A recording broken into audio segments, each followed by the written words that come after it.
Bonjour et bienvenue. Alors, aujourd'hui, on s'attaque à un duo qu'on voit absolument partout pour le ménage, le bicarbonate de soude et le vinaigre blanc. Ah oui, le fameux mélange miracle. C'est ça. Souvent présenté ensemble comme la solution. Et puis, il y a cette mousse, cette effervescence. On a l'impression que ça décape tout, hein, ça donne une image de puissance redoutable. C'est vrai. Pour essayer d'y voir plus clair, on va s'appuyer sur un document qui analyse justement leur efficacité, que ce soit séparément ou combiné. Le titre c'est Bicarbonate et vinaigre, usage séparé ou combiné. D'accord. Notre but, démêler un peu le vrai du faux, quand est-ce qu'il faut les utiliser, comment, et surtout, est-ce que les mélanger, c'est vraiment une si bonne idée que ça. Alors, on va creuser un peu tout ça. C'est une excellente approche. Parce que, justement, cette réaction mousseuse, elle est un peu au cœur du mythe, si on veut. On voit quelque chose, les bulles, le bruit, et on en déduit direct une super efficacité chimique. Oui, on se dit, ça travaille. Exactement. Ce qui est fascinant, c'est vraiment l'écart entre cette perception, ce côté très visuel, très satisfaisant, je dois dire, et puis ce qui se passe réellement au niveau chimique, moléculaire. L'effervescence, c'est pas toujours synonyme d'un nettoyage plus fort. C'est ça qui m'intrigue justement.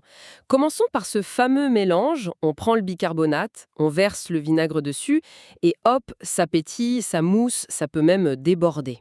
La réaction classique. Voilà. Et beaucoup pensent que c'est génial pour déboucher un évier, récurer une tâche difficile. On se dit waouh, ça doit tout emporter. Mais qu'est-ce qui se passe vraiment chimiquement d'après notre document? Alors, l'analyse rappelle des choses assez simples en fait. Le bicarbonate de soude, chimiquement, c'est une base, une substance alcaline. Le vinaigre, lui, c'est principalement de l'acide acétique, donc un acide. Acide et base. Voilà. Quand on les mélange, on a une réaction acide-base tout à fait classique, prévisible. Et cette réaction, elle produit quoi? Principalement trois choses. De l'eau, de l'acétate de sodium. C'est quoi ça, l'acétate de sodium? C'est une sorte de sel qui se dissout dans l'eau. Et la troisième chose, c'est beaucoup, beaucoup de dioxyde de carbone, sous forme de gaz. Et ce gaz? Ce sont les bulles, la mousse. Exactement. C'est ça, la mousse spectaculaire. Mais, et c'est là que le problème se pose, comme le dit très bien l'étude, Un, en réagissant l'un avec l'autre, l'acide et la base, eh bien ils se neutralisent mutuellement, il s'annule en quelque sorte. côté alcalin. D'accord. Du coup, à la fin, on se retrouve avec quoi? Une solution qui ressemble beaucoup à de l'eau salée, en gros. Et son pouvoir nettoyant à elle, il est très très faible. Bien plus faible que celui du vinaigre seul ou du bicarbonate seul.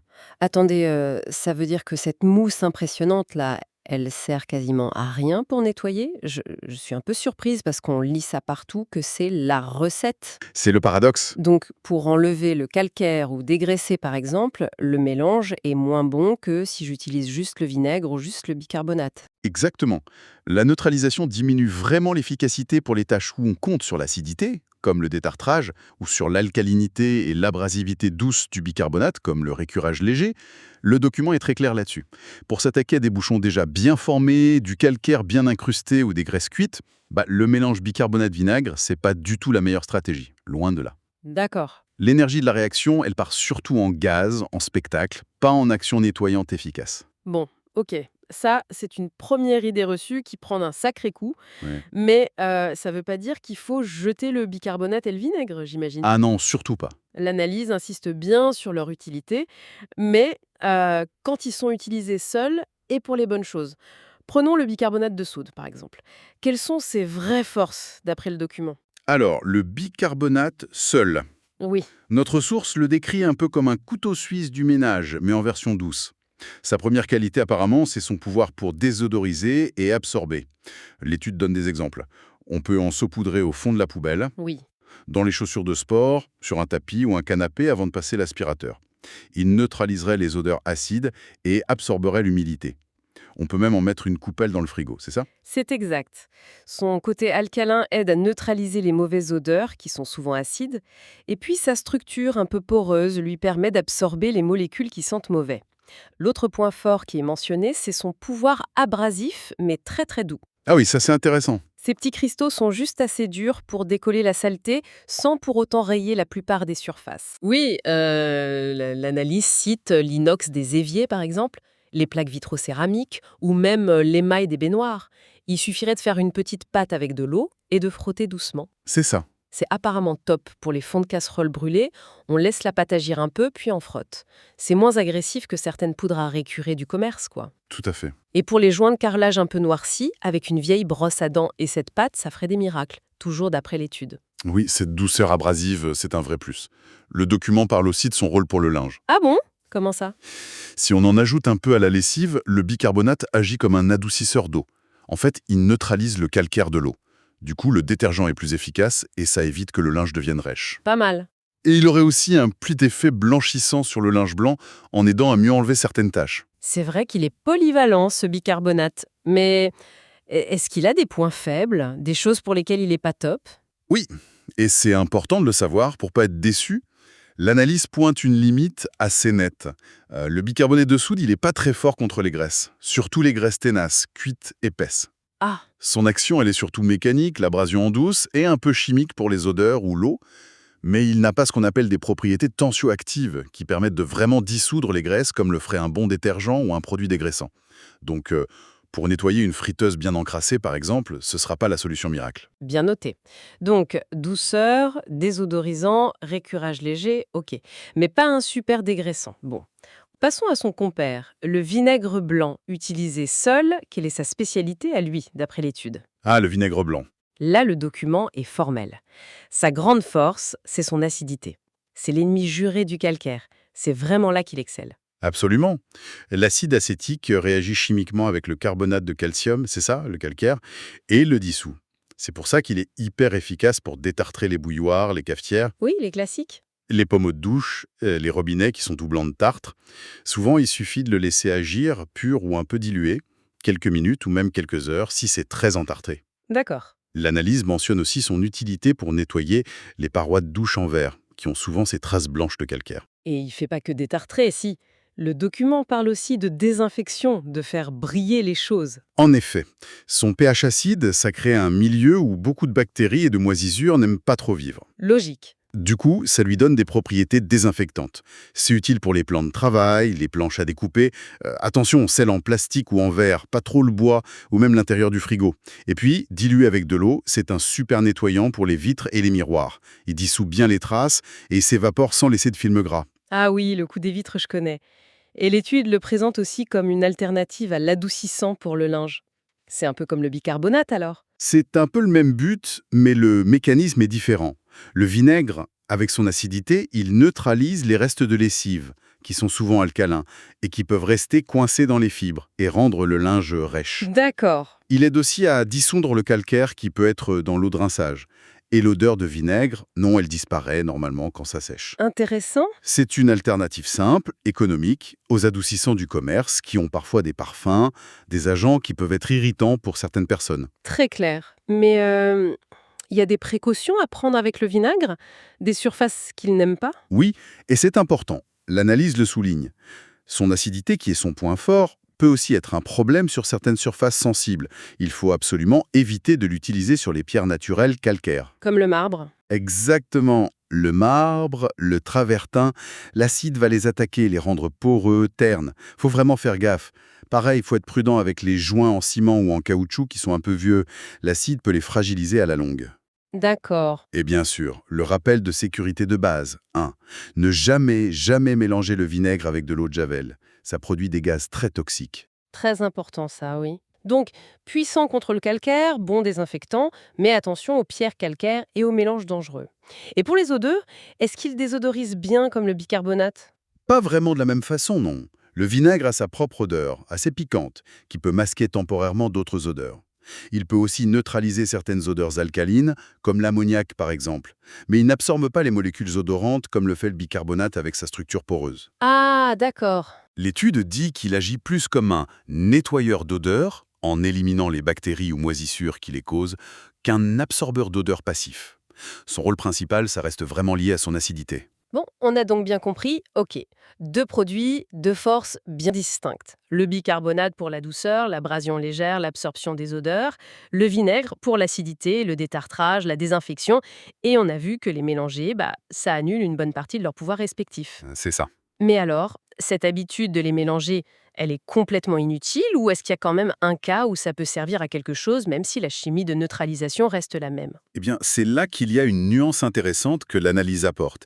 Il y aurait une situation où l'effervescence elle-même, même si elle ne nettoie pas chimiquement, peut avoir une utilité Mécanique. mécanique. Expliquez-moi, comment une réaction qui neutralise les produits peut aider dans les tuyaux? Alors, l'idée ici, c'est qu'on ne compte pas sur le pouvoir nettoyant de l'eau salée qui résulte du mélange.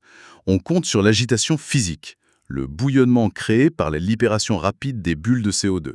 D'accord. Imaginez l'intérieur d'un siphon, sous l'évier, ou la bonde de la douche. Au quotidien, il y a des petits trucs qui s'accumulent. Des cheveux, des restes de savon, de dentifrice, des petits bouts de nourriture. Oui, les joies du quotidien. Voilà. Ces dépôts, au début, ils sont souvent mous, pas très collés aux parois. Et l'effervescence intense, ces sortes de remous créés par les bulles, eh bien, ça peut suffire à décoller physiquement ces petits amas légers. Ça les remet en suspension. Et après, on rince et ça part. Exactement. C'est l'action mécanique des bulles qui fait le boulot, pas une action chimique de dissolution. Je vois. C'est un peu l'effet jacuzzi dans le tuyau, quoi.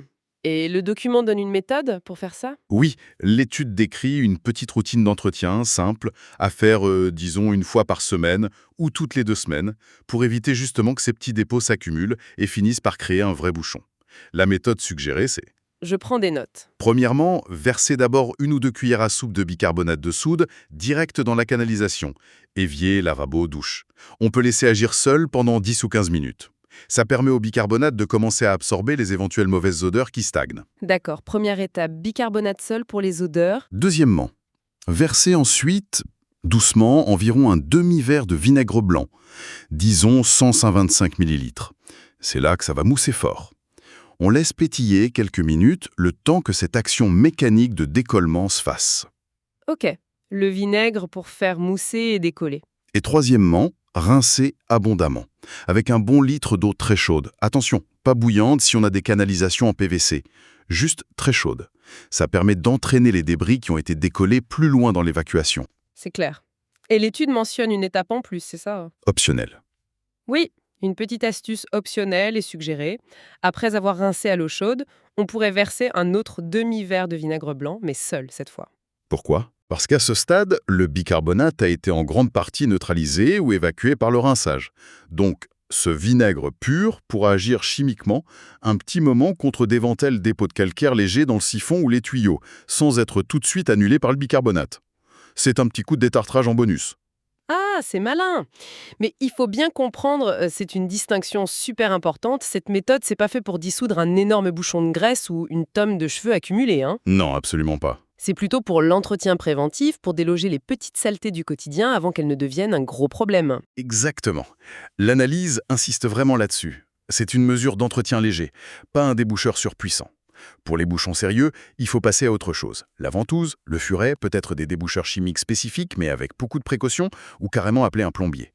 S'attendre à ce que le mélange bicarbonate-vinaigre dissolve un gros bouchon, c'est pas réaliste, d'après la chimie qu'on a vue. Parfait, je pense qu'on y voit beaucoup plus clair maintenant. Alors, si on essaye de résumer les points clés de cette analyse. Le fameux mélange bicarbonate plus vinaigre, super spectacle de mousse, mais chimiquement, les produits s'annulent et ça réduit beaucoup leur efficacité nettoyante. C'est le point principal. Par contre, le bicarbonate seul, super désodorant, absorbant et un abrasif doux pour récurer sans rayer. Bonus, pour adoucir l'eau de lavage. Sa faiblesse, les graisses tenaces. Tout à fait. De son côté, le vinaigre blanc seul règne, le roi du détartrage grâce à son acidité et un bon désinfectant de surface. Mais attention aux matériaux calcaires ou sensibles aux acides. Et il masque les odeurs plus qu'il ne les absorbe vraiment. C'est une bonne synthèse. Et enfin, l'exception qui confirme la règle, l'effervescence du mélange peut être utile, mais mécaniquement, pour l'entretien préventif des canalisations, en décollant les petits résidus légers. Bon, Au fond, qu'est-ce qu'on retient de tout ça? Quelles leçons? La leçon principale, je crois, c'est l'importance de regarder un peu au-delà des apparences, des idées reçues, même pour des choses aussi banales que le ménage. La popularité de ce mélange vient sans doute beaucoup de cet effet «waouh» des bulles. Oui, c'est sûr. Mais comprendre la chimie de base, même très simplement, comme dans le document qu'on a regardé, ça permet d'utiliser ces produits de façon plus... Plus rationnel et donc plus efficace. On passe d'une sorte de recette de grand-mère qu'on applique un peu les yeux fermés à une utilisation ciblée en fonction des vraies propriétés de chaque produit. C'est plus malin en fait. Oui, Et ça soulève une question intéressante sur notre rapport aux solutions dites naturelles ou maison. Leur simplicité, leur accessibilité, c'est génial. Mais c'est crucial de comprendre pourquoi et comment ça marche, ou pourquoi ça ne marche pas dans certains cas. L'information basée sur les faits, comme celle qu'on a discutée, elle nous permet de faire des choix plus éclairés, plutôt que de juste suivre une mode ou une astuce vue sur Internet sans trop réfléchir. Au final, on gagne en efficacité et on évite d'être déçu. c'est une excellente mise en perspective, merci. Et ça m'amène naturellement à une dernière question pour prolonger un peu la réflexion. Maintenant qu'on a bien décortiqué ce duo bicarbonate-vinaigre, qu'on a vu leurs forces spécifiques et les limites de leur combinaison, on pourrait se demander quelles autres astuces miracles ou produits simples du quotidien mériteraient qu'on s'y penche de la même manière. Bonne question. Je pense au citron, par exemple, au sel, au savon noir, ou même à certaines méthodes de nettoyage dont on entend parler. Est-ce qu'il y a d'autres mythes de l'entretien qui gagneraient à être confrontés à une analyse un peu plus poussée pour séparer le bon grain de l'ivraie, comme on dit? La question reste ouverte.